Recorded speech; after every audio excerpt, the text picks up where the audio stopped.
ሰላም የቻናላችን ቤተሰቦች በያላችሁበት ሰላማችሁ ይብዛ እያልን በዚህ ቻናል አማርኛ፣ እንግሊዘኛ፣ ሂሳብ፣ ኦሮመኛ እንዲሁም ሌሎችን የትምህርት አይነቶች እናስተምራለን። መማር መከታተል ለምትፈልጉ ሁሉ እንዲሁም ህፃናትን ማስተማር የምትፈልጉ ወላጆች ከታች ከቪዲዮ ላይ ባስቀመጥነው ስልክ በኢሞ፣ በቴሌግራም፣ በዋትሳፕ እንዲሁም በተለያዩ ሶሻል ሚዲያ አማራጮች ደውላችሁ አናግሩን። ዛሬ ይዤላችሁ የቀረቡ ከሀ እስከ ሰ ያሉ ፊደላትን እና ባለ ሁለት ሆሄ ቃላት ምስረታ ይሆናል ማለት ነው። ባለ ሁለት ሆሄ ቃላት የምንመሰርተው ከሀ እስከ ሰ ባሉ ፊደላት በተወጣጡ ይሆናል ማለት ነው። ፊደላቱንም ስንተኛ ፊደልና ድምጻቸው ማን እንደሆነ በመጨመር እናያለን ማለት ነው። በክፍል አንድ ይህን እናያለን። ከሀ እስከ ፐ ያሉ ፊደላትን በዚህ መልኩ እናያለን ማለት ነው። ወደ ያዝነው ወደ ዕለቱ ትምህርታችን ስንሄድ ይቺ ማናት? እስኪ የእናንተ ግምት። ይቺ ሀ ማለት ነው። የአማርኛ ፊደል መጀመሪያ ሀ፣ ይቺ ሁ፣ ሂ፣ ሃ፣ ሄ፣ ህ፣ ሆ። እስኪ እንደገና ይቺን ማናላት? ይቺ ሀ፣ ይችስ ሁ፣ ይችስ ማንላታለን? ሂ፣ ይቺ ሃ፣ ይቺ ሄ፣ ይቺ ህ፣ ይችስ ማናት? ሆ። የሃ ሰባተኛ ፊደል ማለት ነው። ሆ። እሺ ከዚህ ስንመጣ ይቺ ማናት?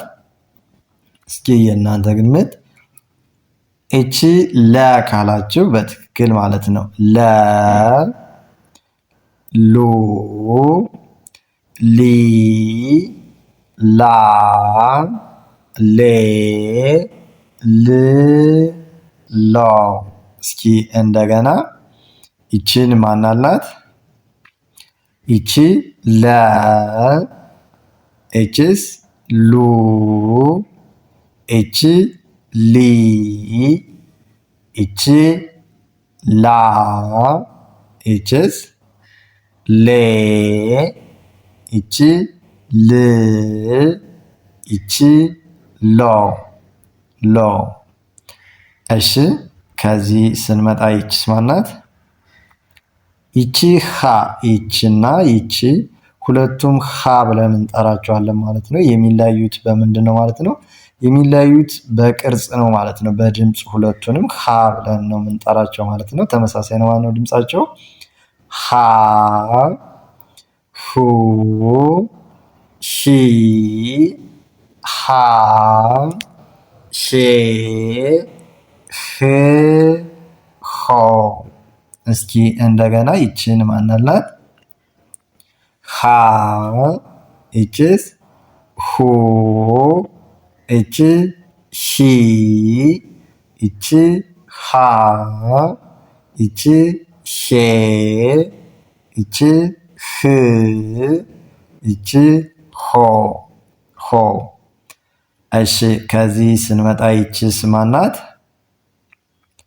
ይቺ መ። መ ካላችሁ በትክክል ማለት ነው። መ፣ ሙ፣ ሚ፣ ማ፣ ሜ፣ ም፣ ሞ። እስኪ እንደገና እንቁጠራቸው። ይቺን ማናላት? ይቺ መ፣ ይቺስ ሙ፣ ይቺ ሚ፣ ይቺ ማ፣ ይቺ ሜ፣ ይቺ ም፣ ይቺ ሞ፣ ሞ። እሺ ከዚህ ስንመጣ ይቺ ማናት? ይቺ ሰ። ሰ፣ ሱ፣ ሲ፣ ሳ፣ ሴ፣ ስ፣ ሶ። እስኪ እንደገና ይቺ ሰ፣ ይቺ ማናላት? ሱ፣ ይችስ ሲ፣ ይቺ ሳ፣ ይቺ ሴ፣ ይቺ ስ፣ ይቺ ሶ ሶ።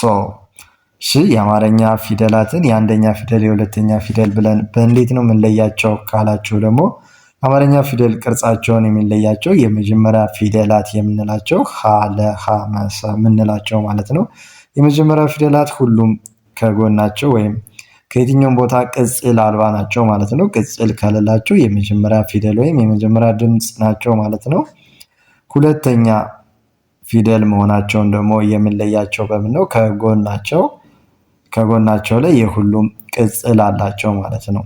ከጎናቸው የሶስተኛ ፊደል መሆኑን የምንለየው ደግሞ የሶስተኛ ፊደላት ሁሉም ፊደላት ከታች ከቀኝ እግራቸው ዘወር ያሉ ወይም ሸፋፋ ናቸው ማለት ነው። አራተኛ ፊደሎችንስ በምን እንለያቸዋለን? የአራተኛ ፊደሎች የተለያየ ቅርጽ ያላቸው ቢኖሩም ግን አብዛኛው ፊደሎች እንደ ላ፣ እንደ ሀ እግራቸው በስተግራ ያጠረ ነው ማለት ነው። እንዲሁም በስተቀኝ ጎናቸው ወደ ታች ወረድ ያለ እንደ ማና እንደ ሳ ቅጽል አላቸው ማለት ነው። የአምስተኛ ፊደሎችንስ በምን እንለያቸዋለን? የአምስተኛ ፊደሎችን የምንለያቸው በቀላል መንገድ እንለያቸዋለን ማለት ነው። አምስተኛ ፊደል የምንላቸው ሁሉም በስተቀኝ እግራቸው ቀለበት አላቸው ማለት ነው። ይኸው ቀለበት አላቸው ማለት ነው። ስድስተኛ ፊደሎችን በምን እንለያቸዋለን? ስድስተኛ ፊደሎች ከሀ እስከ ፐ ያሉ ሁሉም ፊደላት የተለያየ እንደ ፊደሎች ቅርጽ የተለያየ ቅርጽ አላቸው ማለት ነው። የሰባተኛ ፊደሎችንስ በምን እንለያቸዋለን? የሰባተኛ ፊደሎች አብዛኛው ፊደሎች በስተቀኝ በኩል እግራቸው አጣራ ቢሆን ማለት ነው። እግራቸው አጣራ ነው። ከአራተኛው በስተ ተቃራኒ አቅጣጫ ማለት ነው እግራቸው ያጥራል።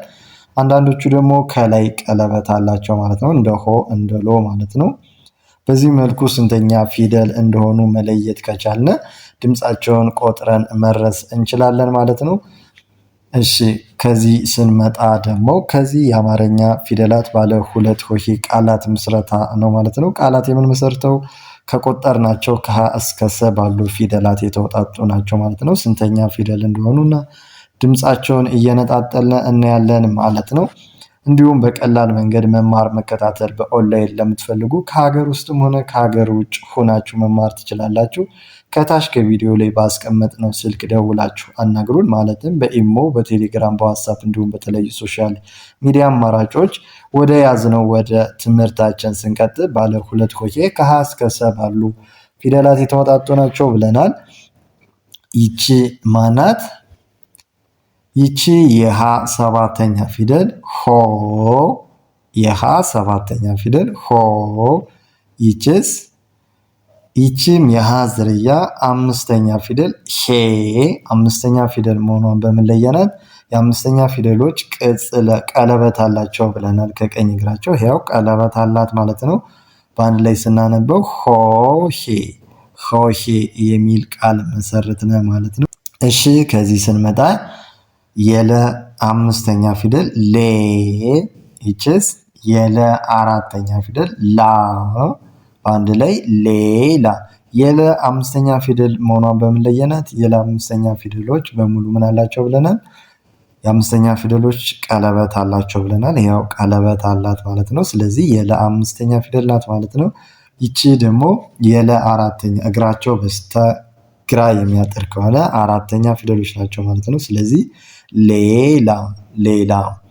ከዚህ ስንመጣ ይቺ የለ ሁለተኛ ፊደል ሉ፣ ሉ መሆኗን በእንዴት ለየነ? ሁለተኛ ፊደሏን ሁለተኛ ፊደል መሆኗን ከጎናቸው ቅጽል ያሉ ሁለተኛ ፊደሎች ናቸው ብለናል ማለት ነው። ስለዚህ የለ ሁለተኛ ፊደል ሉ።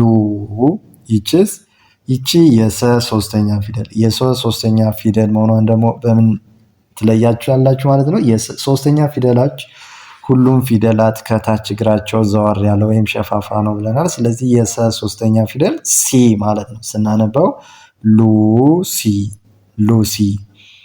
ከዚህ ስንመጣ ይቺ የመ ሁለተኛ ፊደል ሙ፣ ይቺስ የለ ሁለተኛ ፊደል ሉ፣ በአንድ ላይ ሙሉ። ሁለተኛ ፊደል መሆናቸውን በምን ለየነ ማለት ነው? ከጎናቸው ቅጽል ካላቸው ሁሉም ሁለተኛ ፊደል ናቸው ማለት ነው። ስለዚህ ሙሉ፣ ሙሉ። ከዚህ ስንመጣ ይቺ የመ ሰባተኛ ፊደል ማን ብለን ድምጿን እንጠራታለን? ሞ። ይችስ የለ አራተኛ ፊደል ላ። አንድ ላይ ሞላ ሞላ ሞላ። ወደዚህ ስንመጣ ይቺ የሰ የመጀመሪያ ፊደል ሰ። ይቺ የመ አራተኛ ፊደል ማ። በአንድ ላይ ሰማ። ሰ የመጀመሪያ ፊደል መሆኗን በእንዴት ለያችኋት? እሺ የመጀመሪያ ፊደሎች ቅጽል የላቸውም ብለናል። ስለዚህ የመጀመሪያ ፊደል ለማን ነው? ሰ። መ አራተኛ መሆኗን ደግሞ በምን ለያታለን ማለት ነው? በስተ ቀኝ ጎናቸው ወደ ታች ወረድ ያለ ቅጽል ካላቸው ወይም እግራቸው ወደ በስተግራ የሚያጥር ከሆነ አራተኛ ፊደሎች ናቸው ብለናል። ስለዚህ ሰማ ሰማ። ይቺስ ይቺ የመ የመጀመሪያ ፊደል መ። ይቺስ የሰ ሶስተኛ ፊደል ሲ። በአንድ ላይ መሲ መሲ። ይቺስ የሃ ሁለተኛ ፊደል ሁ። ይቺ የለ ሁለተኛ ፊደል ሉ። በአንድ ላይ ሁሉ ሁሉ። ሁለተኛ ፊደል መሆናቸውን በምን ለየናቸው ማለት ነው? ከጎናቸው ቅጽል ካላቸው ማንኛውም ፊደል ሁለተኛ ፊደል ነው ማለት ነው። ስለዚህ ሁሉ። ከዚህ ስንመጣ ይቺ የለ የመጀመሪያ ፊደል ለ። ይቺስ የመ ስድስተኛ ፊደል ም። የስድስተኛ ፊደሎች ሁሉም የተለያየ ቅርጽ አላቸው ብለናል። በአንድ ላይ ለም ለም። ይቺስ የሰ አራተኛ ፊደል ሳ። ይቺስ የመ ሶስተኛ ፊደል ሚ።